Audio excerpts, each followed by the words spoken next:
सभी सनातन प्रेमियों को मेरा साधुवाद। और आज मैं जिस टॉपिक पर चर्चा आपके समक्ष करने जा रहा हूँ वो बेसिकली हमारी हिंदू आस्था का प्रश्न है।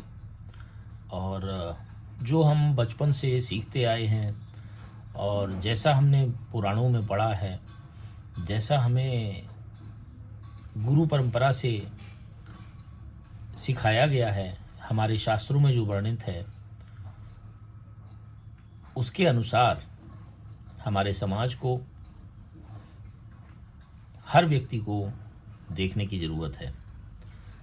जैसा मैं देख रहा हूँ कुछ पिछले दिनों से एक विश्व स्तरीय आयोजन हो रहा है जिसको हम प्रयागराज की धरती पर 144 सालों के बाद होने वाला पूर्ण कुंभ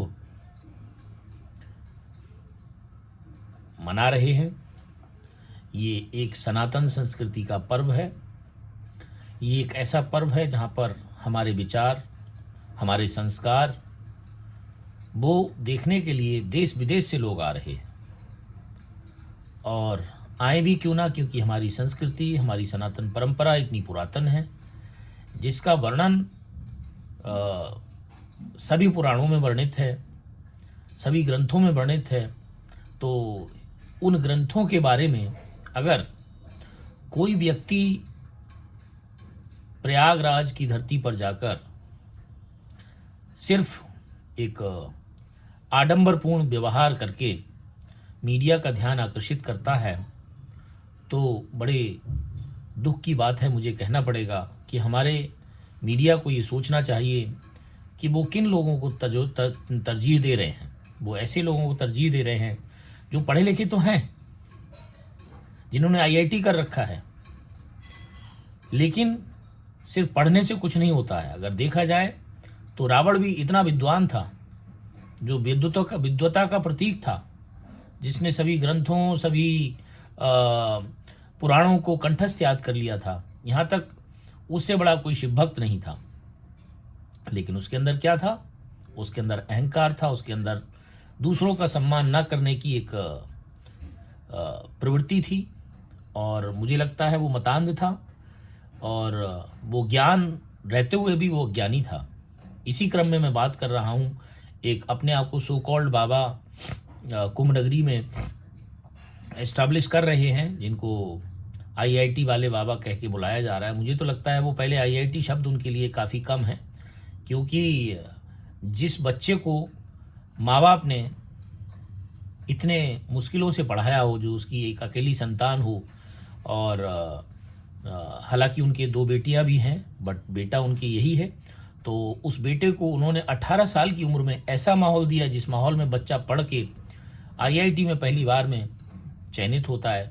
नो डाउट बच्चा मेधावी रहा होगा, तभी ये चीज़ पॉसिबल हुई होगी। लेकिन मैं ऐसे माता पिता को साधुवाद करता हूँ जिन्होंने अपने घर में ऐसा माहौल क्रिएट किया कि बच्चा पढ़ा और बच्चा एक नेशनल प्रतियोगिता में सफल होकर वो मुंबई आईआईटी में पहुंचा। तो आज ज़रूरत इस बात की है, कुंभ नगरी में किसी भी ऐसे व्यक्ति के व्यक्तित्व को उजागर करना चाहिए जो व्यक्ति समाज के लिए एक दया का प्रतीक हो, क्षमा का प्रतीक हो और आस्था का प्रतीक हो। इन सो कॉल्ड बाबा के अंदर ना तो मुझे आस्था दिख रही है, वो किसी भगवान में भी आस्था नहीं व्यक्त करते। वो सीधे कहते हैं उनके माता पिता हिरण्याकश्यपु हैं, तो उनको मैं बताना चाहूँगा हिरण्याकश्यपु की औलाद जो थी भक्त प्रहलाद थे। और भक्त प्रहलाद ने कभी अपने माता पिता के बारे में कुछ नहीं बोला, क्योंकि माता पिता वो व्यक्तित्व होते हैं जिनकी वजह से हम आज हमारा अस्तित्व है। तो अगर आप अपने अस्तित्व को ही नकार रहे हैं तो आपसे बड़ा मूर्ख कौन है, आपसे बड़ा ज्ञानी कौन है? तो मैं ऐसे सभी चैनल्स, सभी यूट्यूब क्रिएटर्स से मैं विनती करूंगा, निवेदन करूंगा कि जो हमारा कुंभ है उस कुंभ में अमृत काल की वर्षा हो रही है। ये अमृत का जो वर्षा हो रही है, इसको आप ऐसी चीज़ें दिखाएं, ऐसे महात्माओं से मिलवाएं, ऐसे अखाड़ों में जाएं जहाँ से लोगों को ज्ञान की प्राप्ति हो। ये अज्ञानियों के बारे में चर्चा करके आप कुंभ का जो महत्व है उसको कम कर रहे हैं। इसको बढ़ाने की ज़रूरत है।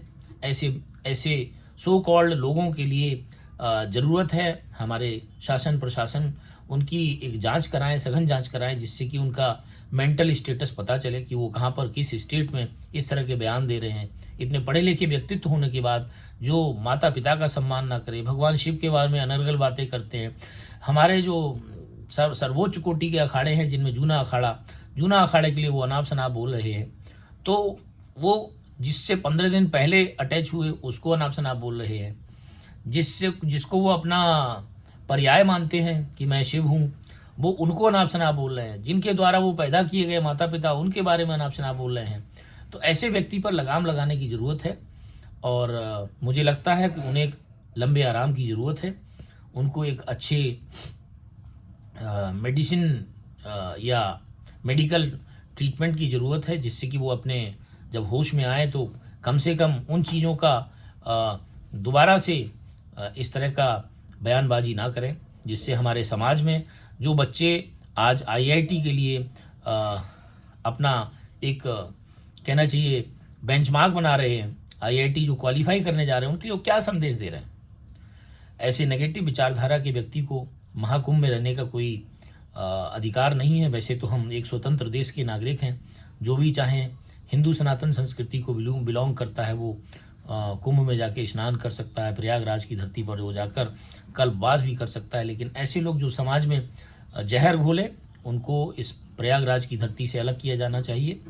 यही मेरी सारे मीडिया चैनल से गुजारिश है कि समाज में ऐसे लोगों को आगे बढ़ाएं या ऐसे लोगों के बारे में आगे बढ़ाएं जिनसे लोग मिल के कुछ अच्छा फील करें। जो माँ बाप के लिए गालियाँ दें वो समाज के लिए कैसे प्रभावशाली व्यक्ति हो सकता है? मेरे हिसाब से तो नहीं हो सकता। ऐसा व्यक्ति जो हमारे आस्था के प्रति, जो हमारे पुराणों के प्रति क्वेश्चन, मैंने कोई उनके मुख से एक संस्कृत का श्लोक तक तो सुना नहीं। वो कितने बड़े ज्ञानी हैं, कौन से उन्होंने पुराण पढ़ लिए हैं, कौन से उन्होंने ग्रंथ पढ़ लिए हैं, कौन सी उन्होंने रामायण की अध्ययन किया है। वो तो रामायण में भगवान राम के लिए भी बोल रहे हैं कि भगवान राम वनवास चले गए इसलिए दशरथ जी की डेथ हो गई। तो इस तरह की विचारधारा, इस तरह का दर्शन अगर वो हमारे समाज को दिखा रहे हैं तो डेफिनेटली हमारा समाज उन चीज़ों के बारे में सोचे, क्योंकि ये समाज के लिए अच्छी चीज़ नहीं है और इस तरह के लोगों को हमें इग्नोर करने की ज़रूरत है। ऐसे लोग मानसिक अवसाद से ग्रस्त हो सकते हैं और ऐसे लोगों का सही ट्रीटमेंट एक मेडिकल बोर्ड गठित करा के, इनका चूँकि ये शिक्षित हैं और होनहार भी हैं, तो ये मुझे लगता है कुछ दिग्भ्रमित हो गए हैं। इनको राइट चैनल, राइट पाथ की ज़रूरत है। तो मेरी शासन प्रशासन से रिक्वेस्ट है कि इनके लिए कुछ ऐसा किया जाए जिससे कि एक मुख्य विचारधारा, ये संत भी बने तो संत के रूप में बने, बैरागी बने तो बैरागी के रूप में बने। कोई भी बैरागी मैंने माता पिता को गाली देते हुए नहीं देखा, कोई भी संत मैंने माता पिता को गाली देते नहीं देखा। लेकिन इनको मैं सुबह शाम अपने माता पिता के बारे में भला बुरा कहने के लिए मैं सुन रहा हूँ।